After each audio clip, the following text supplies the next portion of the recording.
ஞானானந்தமயம் தேவம் நிர்மலஸ்படிகாகிருதியும் ஆதாரம் சர்வ வித்யாநாம ஹயக்ரீவம் உபாஸ்மகே.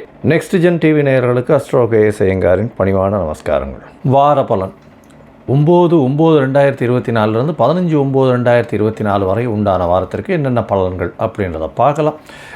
முதல்ல இந்த வாரத்தினுடைய கோல்சாரம் என்ன, இந்த வாரத்தில் வரக்கூடிய அதாவது விசேஷ நாட்கள் என்ன, இந்த வாரத்தில் எந்தெந்த ராசிக்காரர்களுக்கு சந்திராஷ்டமம் அப்படின்னு ஒன்று ஒன்றா பார்க்கலாம்.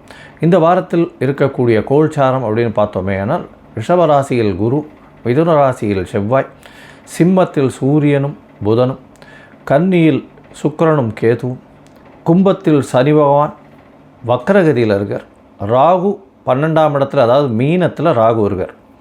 இந்த வாரத்தில் பார்த்தீங்கன்னா அதிவேகமாக செல்லக்கூடிய கிரகமான சந்திரன் துலா ராசி விசாக நட்சத்திரத்திலிருந்து இந்த வாரத்தை ஆரம்பிக்கிறார். இந்த வாரத்தில் இந்த துலா ராசியிலிருந்து மகர ராசி அவிட்ட நட்சத்திரம் வரலும் போகிறார். மகர ராசியில் இருக்கக்கூடிய அவிட்ட நட்சத்திரம் வரலும் போகிறார். இதன் மூலியமாக துலாம், விருச்சிகம், தனுசு, மகரம் இந்த 3 ராசிகள் முக்கியமாக போகிறது. துலா ராசி கார்த்தாலே வந்துடுறார். அவர் கார்த்தாலே விருச்சிக ராசிக்குள்ளே வந்துடுறார் துலா ராசியிலிருந்து சந்திரன். இந்த வாரத்தில் வரக்கூடிய விசேஷ நாள் அப்படின்னு பார்க்கும்பொழுது சஷ்டி விரதம் இந்த வாரம் ஆரம்பிக்கும் பொழுது 9ஆம் தேதி அன்றைக்கி 9/9/2024 சஷ்டியில் விரதம் இருந்தால் அகப்பையில் வரும் அப்படின்னு சொல்லக்கூடிய விஷயம். முருகனுக்கு சஷ்டியில் விரதம் இருப்பால் எல்லா விதமான தோஷங்களும் செல்லக்கூடியது. குழந்தை பிராப்திக்கு பார்த்து கொண்டிருப்பவர்கள் குழந்தை பிராப்திக்காக இந்த சஷ்டி விரதம் கடைபிடிக்கிறது ரொம்ப விசேஷம்.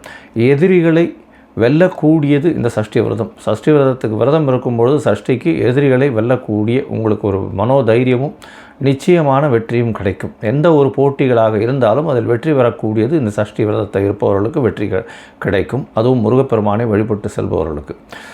இந்த வாரத்தில் பார்த்தாலேயானால் ஆவணி மூலம் நட்சத்திரமே ரொம்பவும் விசேஷம். அதுவும் மார்கழி மூலம் அப்படின்னு மூல நட்சத்திரம்னு சொல்லணுன்னாலே பெரிய விசேஷம்.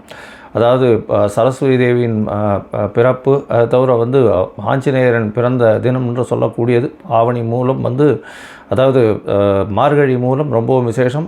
மூல நட்சத்திரம்னு எடுக்கும்பொழுது ஆவணி மூலத்தில் பார்த்தாலேயானால் சிவபெருமான் திருவிளையாடல் செய்த நிறைய விஷயங்கள் இந்த ஆவணி மூலத்தில் இருக்குது. அதனால் ரொம்ப விசேஷம் பெற்றது. மதுரை மீனாட்சி சுந்தரர் கோவிலில் ரொம்ப விசேஷம் 10 நாள் கொண்டாடக்கூடிய விசேஷமாக இருக்கும்.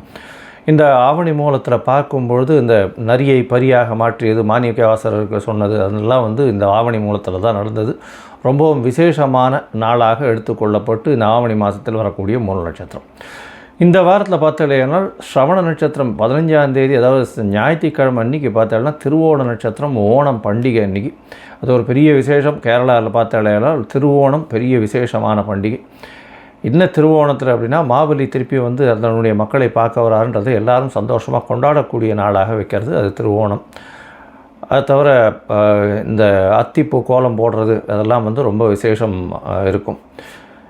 அதே அன்றைக்கி வாமன ஜெயந்தி, திருவோண நட்சத்திரத்தில் பிறந்தது வாமன ஜெயந்தி. வாமனனாக குள்ள மனிதனாக பிறந்த பெருமாள் குள்ள மனிதனாக பிறந்ததாக சொல்லக்கூடியது வாமன ஜெயந்தி. ஸோ இந்த வாரம் வரக்கூடியது ரொம்பவும் விசேஷமான காலங்கள் இந்த 3.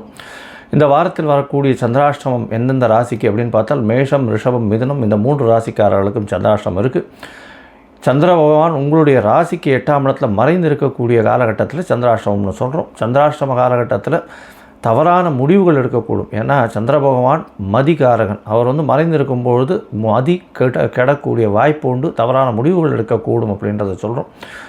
ஒருவேளை நீங்கள் ஏதாவது ஒரு முடிவு எடுத்து அதை பண்ண வேண்டிய செயலாற்ற வேண்டிய கடமையாக இருந்ததே ஆனால் அது சந்திர பகவானுக்கு உண்டான எளிய பரிகாரம் அப்படின்னு சொல்லக்கூடியது. அருகில் இருக்கக்கூடிய சிவன் கோவிலில் போய் ஒரு 1/2 டம்ளர் பசும்பால் கொடுத்துட்டு வர்றதன் மூலியமாக சந்திராஷ்டமத்தின் தாக்கம் குறையும்.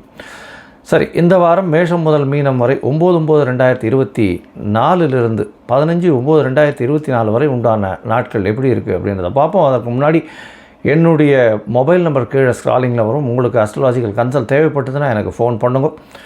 உங்களுடைய date, time, place of birth, உங்களுடைய பெயர், உங்களுடைய தாய் தகப்பனின் பெயர் அனுப்பி வைங்க. என்னுடைய கட்டணம் என்னன்னு சொல்கிறேன். அதுக்கப்புறம் உங்களுக்கு ஜாதகத்தை போட்டு சந்தி இருக்கான்னு பார்க்குறேன். அதாவது நட்சத்திர சந்தி, பாத சந்தி, லக்ன சந்தி, கிரகங்கள் சந்தி இதெல்லாம் என்னென்ன இருக்குன்றதை பார்த்து ஒரு பாதத்தில் இருக்கா இன்னொரு பாதத்தில் இருக்கான்றதை பார்த்துட்டு அதற்கப்புறம் உங்களுடைய ஜாதகத்தை போட்டு அதற்கப்புறம் அப்பாயின்மெண்ட் கொடுக்குறேன். அதுக்கேற்ற மாதிரி நம்ம டிஸ்கஸ் பண்ணலாம். எனக்கு தெரிஞ்சு நிறைய பேர், அதாவது மோர் தென் என்ன சொல்கிறது, ஒரு 40 வயசுக்கு மேலே 50 வயசுக்கு மேலே இருக்கவாள்லாம் வந்து ராசி சந்தி நட்சத்திர சந்தியில் ரொம்பவும் அவளுக்கு எந்த ராசின்னே தெரியாமே அர்ச்சனை பண்ணிட்டு இருக்கா இன்னும் கோவிலில் போய். அதாவது துலா ராசி விசாக நட்சத்திரமா இல்லை விருச்சிக ராசி விசாக நட்சத்திரமானே தெரியாது சில பேருக்கு.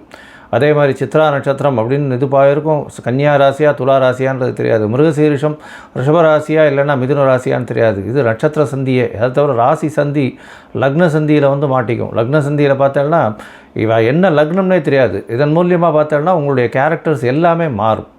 அதனால் வந்து இப்போ இந்த சந்தி இருக்கான்றதை முதல்ல ஐடென்டிஃபை பண்ணி அந்த சந்தி இருந்ததேனால் அதற்கு பிறகு உங்களுடைய ஜாதகத்தை போட்டு அதற்கு ஒரு ராசிக்கும் பார்த்தேன்னா ஒரு லக்னத்திற்கும் ஒரு சுபர் அசுபர்ன்றது வந்து லக்ன சுபர் லக்ன அசுபர்கள் தனித்தனியாக இருக்கா. அதனால் வந்து இப்போ துலா லக்னத்திற்கு உண்டான சுபர் வந்து விருச்சிக லக்னத்திற்கு இருக்க போகிறதில்ல. அதனால் மாற்றங்கள் நிறைய இருக்கும். அதன் மூலியமாக பார்த்தேனால் எல்லாருமே வந்து துலா லக்னம் நினச்சிட்டு வந்து சுக்கிரனுடைய தசை நடக்கிறது ரொம்ப விசேஷமாக இருக்கும், மகா ஓகோன்வா. கடைசியில் பார்த்தா அவருக்கு வந்து விருச்சிகமாக இருக்கலாம். விருச்சிகமாக இருந்தது இல்லை, அவர் வந்து விருச்சிக லக்னத்தில் இருந்தார் ஏனால் கஷ்டமாக போகும். அவருக்கு செலவுகள் அதிகமாக, தேவையில்லாத விரை செலவுகள் கொஞ்சம் அதிகமாக, அந்த மாதிரியான விஷயங்கள்லாம் அதிகமாக வரும். அதனால் எந்த லக்னம்ன்றதை முதல்ல தெரிஞ்சுட்டு அந்த லக்னத்துக்கு இந்த நடக்கக்கூடிய தசா புக்தி அந்தரம் சூக்ஷ்மம் சுபரான்றதையும் தெரிஞ்சுட்டு இப்போ இருக்கக்கூடிய கோல்சாரம் எப்படி இருக்குன்றதை தெரிஞ்சுட்டு அதற்கு பிறகு உங்களுக்கு உண்டான பலன்களையும் உங்களுக்கு உண்டான எளிய பரிகாரங்களையும் சொல்கிறேன். இப்போது மேஷம் முதல் மீனம் வரை 9/9/2024 முதல் 15/9/2024 வரை உண்டான காலத்திற்கு என்ன பலன் அப்படின்னு பார்க்கலாம். கும்பம், அவிட்டம், சதயம், பூரட்டாதி இந்த 3 நட்சத்திரம் 9 பாதங்களை கொண்ட ராசி. ராசியின் அதிபதி சனி பகவான் ராசியிலேயே இருக்கார். ஆட்சி பெற்ற சனி வக்கரகதியில் இருக்கார்.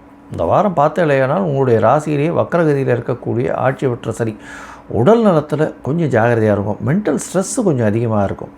ஜாப் ஷிஃப்ட் இருக்கக்கூடிய வாய்ப்புகள் நிச்சயமாக இருக்கும். உங்களுடைய ராசிக்கு பார்த்தாலேயானால் 2ஆம் இடத்துல இருக்கக்கூடிய ராகு பகவான் மூலியமாக அதீதமான ஏற்றமும் அதீதமான வேகமும் இருக்கும். பேச்சில் கொஞ்சம் ஜாகிரதையாக இருக்கிறது ரொம்பவுமே நல்லது. 8ஆம் இடத்துல இருக்கக்கூடிய, அதாவது 8ஆம் இடத்தில் கேது பகவான் இருக்கிறதுனால உடல் நலத்தில் ரொம்ப ஜாகிரதையாக இருக்கிறது நல்லது. சமசப்தமத்தில் உங்களுக்கு 2 கிரகங்கள், அதாவது சிம்மத்தில் பார்த்தாலேயானால் அதாவது சூரியனும் புதனும் இருக்கா. சூரியனும் சனியும் ஒருவருக்கொருவர் 180 பாகையில் இருக்கிறது வந்து அந்த அளவு விசேஷம் இல்லை. தந்தையை பிரிந்து இருக்க வேண்டிய காலகட்டமாக இருக்கும். அதை தவிர வந்து உங்களுடைய ஆஃபீஸ் அட்மினிஸ்ட்ரேஷனோட பிரச்சனைகள் வரக்கூடிய வாய்ப்புகள் இருக்கும். அரசாங்கத்தின் மூலியமாக சிறு சிறு பிரச்சனைகள் வரக்கூடிய வாய்ப்புகள் நிச்சயமாக இருக்கும். இந்த வாரம் பார்த்தாலேயானால் உங்களுடைய ராசிக்கு 4ஆம் இடத்துல இருக்கக்கூடிய குரு பகவான் மூலியமாக சிறு சிறு, அதாவது லாபங்கள்னு சொல்லணும். ஏன்னா 4ஆம் இடத்துலேருந்து அவர் 8ஆம் இடத்தை பார்க்கறதுனால உங்களுக்கு ஒரு நல்ல ஏற்றம். இந்த பிரச்சனைகள்லேருந்து சிறு சிறு விலகு, உடல் நலத்தில் கொஞ்சம் ஏற்றம் இருக்கக்கூடிய வாய்ப்புகள் உண்டு. ராசிக்கு 5ஆம் இடத்துல செவ்வாய் பகவான் இருக்கார். உங்களுக்கு வந்து 3ஆம் அதிபதி 3க்கு 3ஆம் இடத்துல இருக்கிறது விசேஷம். இதன் மூலியமாக ரொம்ப நாளாக குழந்தை பிராப்தி இல்லாதவர்களுக்கு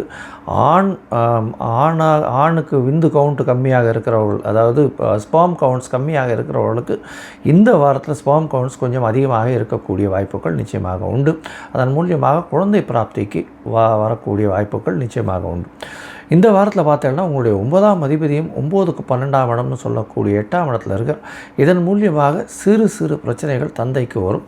தந்தைக்கும் மகனுக்கும் அரசராக பிரச்சனைகள் இருக்கக்கூடிய காலகட்டமாக அமையப்போகிறது. இந்த வாரத்தில் உங்களுடைய ராசிக்கு 6ஆம் அதிபதி, அதாவது சந்திர பகவான் அதிவேகமாக செல்லக்கூடியவர், உங்களுடைய ராசிக்கு 9ஆம் இடத்துல இந்த வாரத்தை ஆரம்பிக்கிறார். 9/9/2024 15/9/2024 வரலும் உண்டான வாரத்தில் சந்திர பகவான் 9ஆம் இடத்துல வந்து கார்த்தால ஒரு 9:30 மணி வரலும் இருக்கக்கூடிய காலகட்டம். அதற்கு பிறகு உங்களுடைய ராசிக்கு 10ஆம் இடத்துக்கு போகிறார். குருவின் பார்வையில் இருக்கார். 10ஆம் இடத்துல குருவின் பார்வையில் சந்திரன் இருக்கிறதுனால கண்டிப்பாக புதிய வேலை கிடைக்கக்கூடிய வாய்ப்பு உண்டு. வேலையில் ப்ரமோஷன் கிடைக்கும். வேலையில் இன்க்ரிமெண்ட் கிடைக்கக்கூடிய வாய்ப்புகள் நிச்சயமாக உண்டு.